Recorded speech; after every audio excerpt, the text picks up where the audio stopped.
এটা আমার মডেলিং। তো এতটুকুই ছিল ব্লগটা। তো তোমাদেরকে একটা জিনিস বলতে এসেছিলাম। তো জিনিসটা হচ্ছে টিকটকের আমার আইডির নাম কি? তো আমার আইডির নাম হচ্ছে মীনাক্ষী দাস দ্রৈতা। ওইটা সার্চ দিলে তোমরা আমার টিকটক আইডি পেয়ে যাবা। এবার টিকটক আইডিটা কিন্তু অনেক কিউট, মানে এখানে অনেক অনেক কিউট কিউট।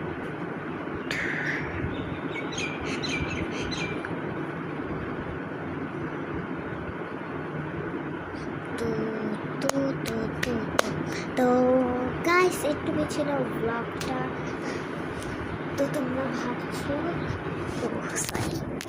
তোমরা ভাবছো যে এতক্ষণ আমি কেন এটা করলাম। তো এতটুকু ছিল ব্লগটা। তো আজকের জন্য বাই।